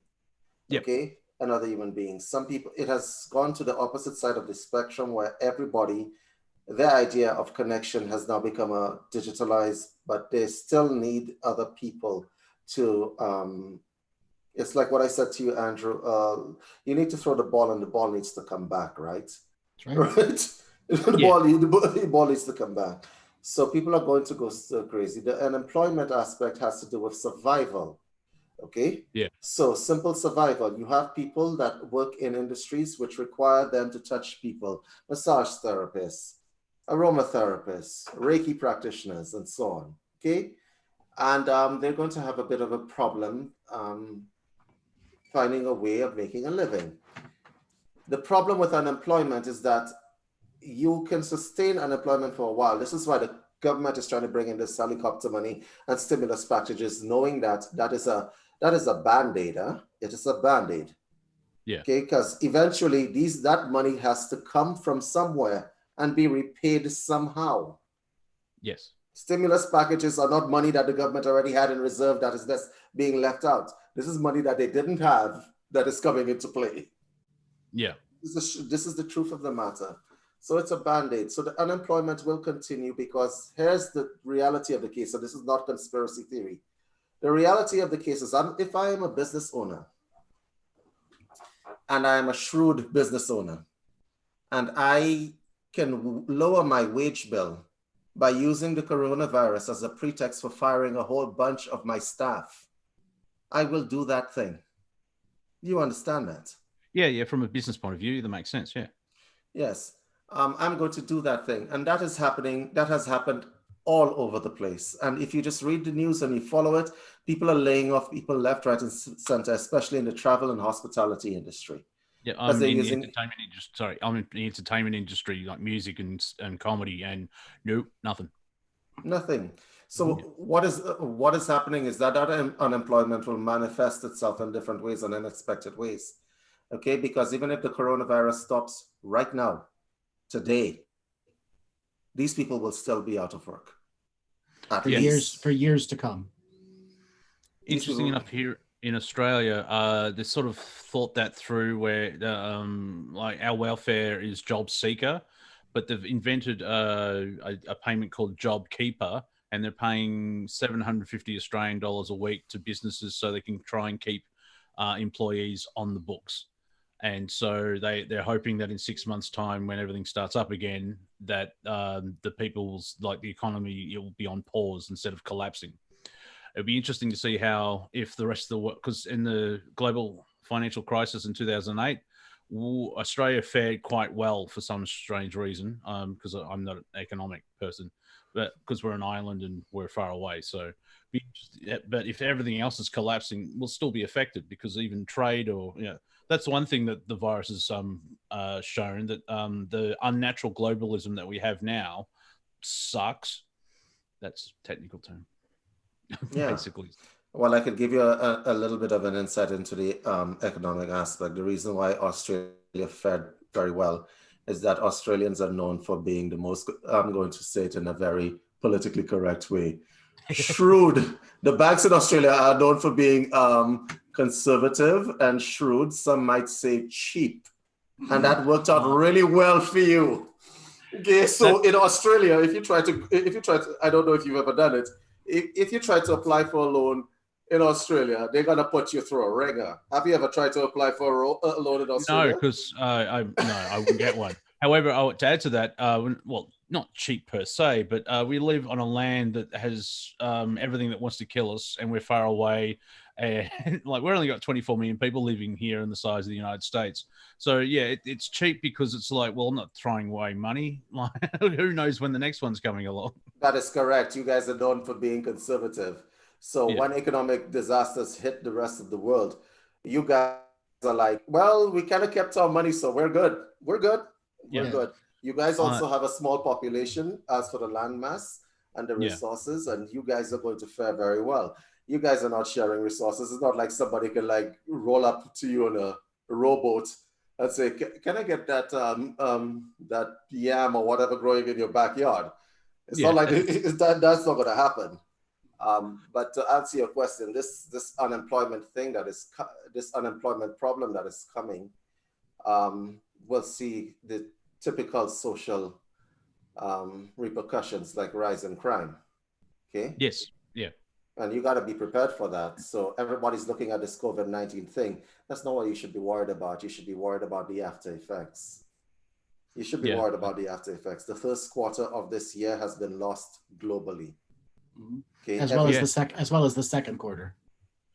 And this is why I love the universe so well. I decided I may go start dating, and then this virus hit, and like, oh, I can't leave the house. That's great. And I also, on the 19th of March, because I'm getting government welfare or assistance of starting my own business. So I've been in business for 12 days. Unfortunately, it's online, so I actually still have to work. So this is just a personal thing of like, well, everyone else is doing nothing, but it's a YouTube channel, so it's I'm just getting it, basically trying to create content, and I'm sure there's enough of content. So, like with the roundtables, I'm trying. I took your advice, Andrew, and I've sort of disengaged. I'm observing, and I'm not taking like an empath. Observe, don't engage, and all those, they're all crazy. I can see, like, I'm on the outer for whatever reason, and I can see how normal people see conspiracy theories as completely nutsoid. It's That's why you got to change the name. It's not a round table. It's the octagon or the triangle, the polyhedron table. Enneagram. Yeah. Yeah, the anagram. Well, I'm thinking about just dropping the name Table. round table. Yeah, just drop the table part. Yeah, it's my show, bitch. Yeah, that's it. It's like, I'm going to start. We have a talking stick, and don't make me use it because I'll beat the crap out of you. Yes, talking cudgel. Yeah, whack. Okay, it's I'm going to start pushing the whole comedy angle as well, because it's just like putting yourself into higher vibration that boosts the immune system. Eating healthy. All the stuff that you've gone. Everyone that's listens. Apple cider vinegar and garlic and all the stuff that you should be. That's one thing I find amusing. Is like wash your hands, cover your mouth when you cough, eat really healthy, do some exercise. You mean what we should have been doing anyway? You mean the common sense? Yeah, common sense. Like what? Wait. You haven't been washing your hands, and I've known you for years. So it's by having the comedy, it breaks up the tension and you raise your vibration and. I remember you mentioned it last week or the week before, and I've heard it from other places and I've shared it myself. In this moment in shutdown, we can get to how the language sucks, where it's physical distancing, not social distancing. You're safe at home, not stuck at home. And it's a lockdown. It's a shutdown, not a lockdown. Well, here in Australia, you can still leave the house and go and get groceries or go to the bank, essential stuff. You've got time to find your passion, be it knitting, playing guitar, painting, meditating, whatever, raise that higher vibration and go into that still point. If you want to use it wisely, or you can even watch Netflix for 3 days straight. But if it gets on to the end of the year, most people get bored of Netflix, have watched everything, and start watching YouTube channels and probably want to find out what's going on and hit the conspiracy or the alternative news. And so that's a good thing for me because I've started my own YouTube channel. So, I'm working with Andrew doing a comedy show once a week just to make fun of everything because it's not a sick way, but I see this whole thing as a complete joke. Like the existence on this planet, there's an element of humor. Like, really, there is a divine comedy at play here. Yes, yeah, thank you. That's a better way of saying it because it's like, I'm not being serious. It was like I can be seriously funny, and that's why I use the humor as the information gets through. Because as you're laughing, the subconscious is like, yeah, he's right. We'll bring that up tonight just before you go to bed. Yep. The humor of the moment will be defined by the hubris of the moment.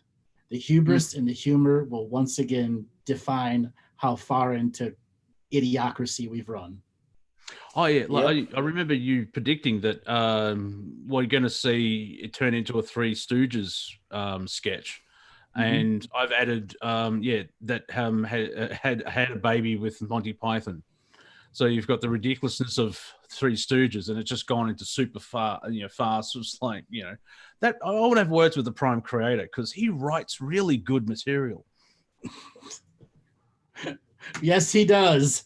Stuff we'd never think of. Yeah, who's his agent? Does he have representation? Who's his agent? He's getting awesome stuff, and also that's right. With my gag that I put with all those serious questions of is there t-shirts? I survived COVID-19, and all I got was this t-shirt and my life. but just a work in progress. There's plenty of T-shirts to be made coming to the future. Plenty of T-shirts to be made. David, what is your coronavirus pandemic T-shirt line that we think we should publish? It's all about the Charmin. It's all about the Charmin. How about this one? How's my cough? Ask me now. How's my cough? Exactly. What's yours, Andrew? What's mine?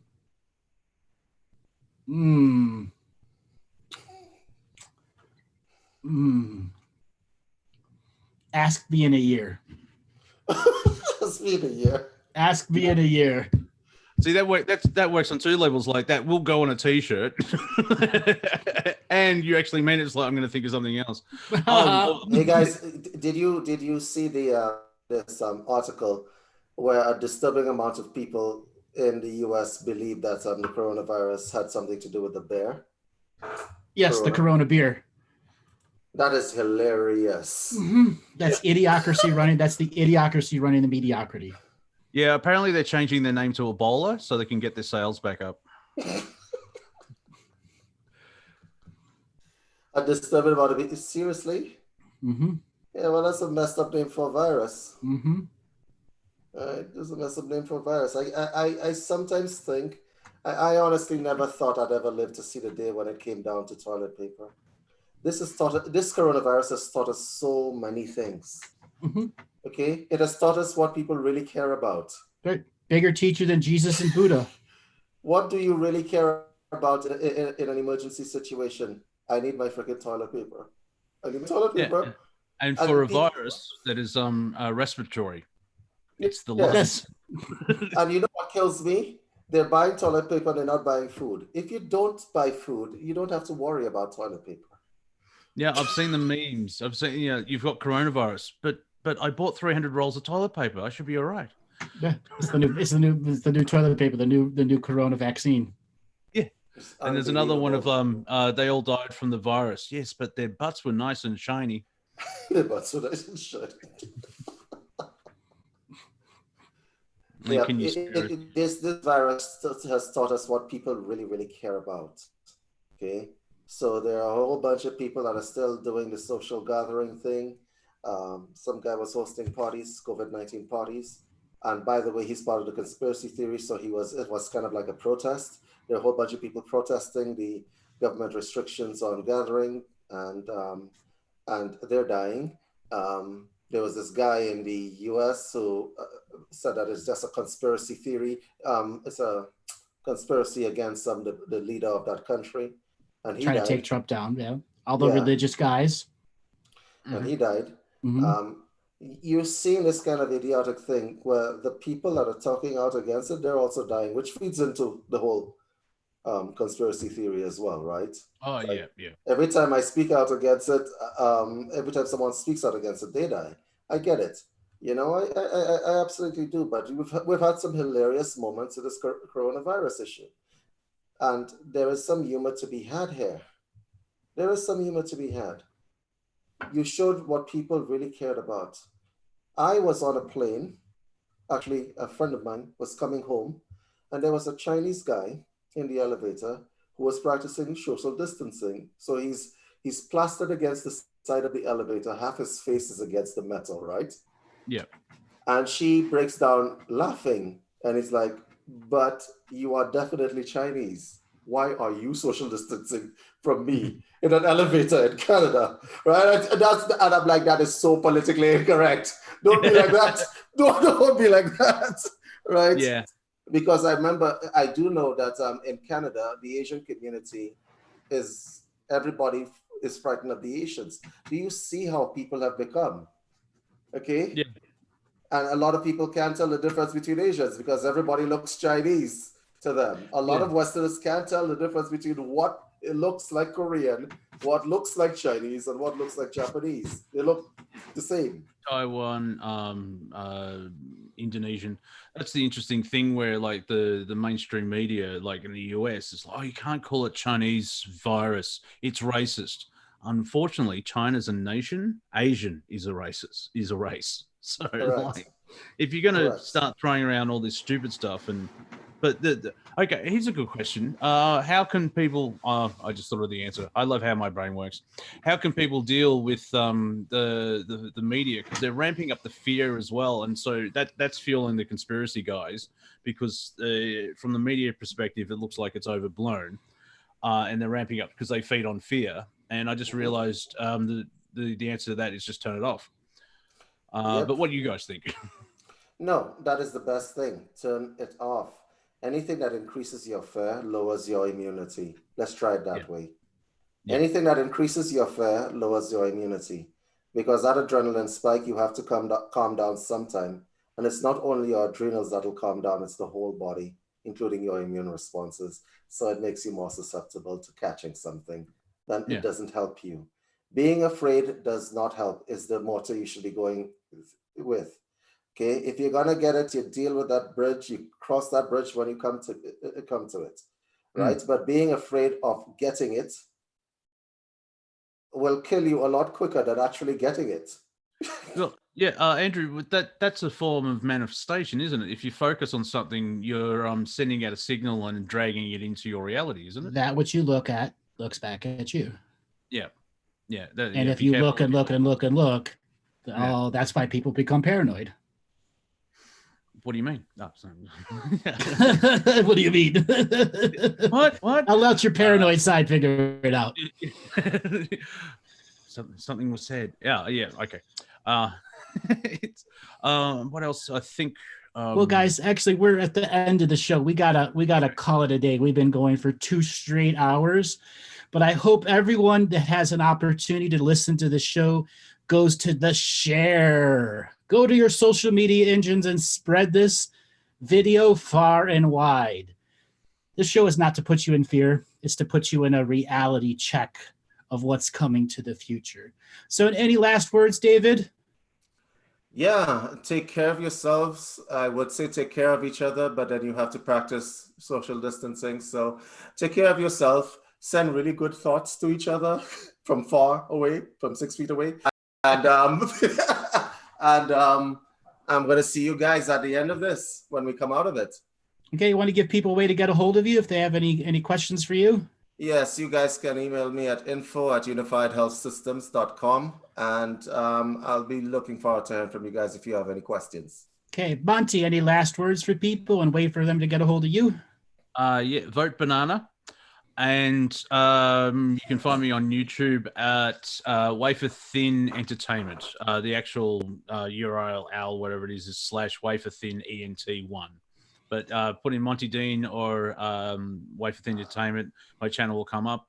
My biggest video is of myself and Andrew talking for 2 hours. So I'm getting you back on, just putting it out there. Yes. And then as we've told the audience before, we're going to have a strictly comedy hour. It's just you and me making fun of the reality as it is and doing some true powerful stand-up comedy. We have to have that writers meeting. I'll share one idea now and it'll turn into a sketch, but the title came to me and I think you'll love it. It's like, will you be my quarantine? Oh, yes, I will be your quarantine. Thank you. Excellent. I think it's going to be a dating app, but yeah, we'll see how we go. Will you be my quarantine? Yes, I'll be your quarantine. Excellent. All right, everybody. And if you want to get a hold of me, go to andrewbartzis.com, Galactic Historian, our YouTube, Facebook, all that. Hit the like and share button, and we'll catch you this coming Thursday for our next show. All right, Robert, take us away.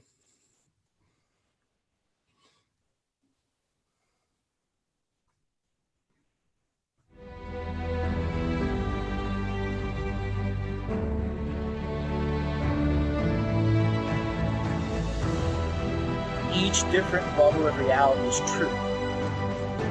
A galactic historian is a person that looks at all the lines of dramatic karma. Nudge, nudge, it's the Holy Grail. Improvise. Mysterious. It's counter psychic intelligence. Why is DNA farming of this star cluster so important? Because we do manifest our reality. We do create our reality.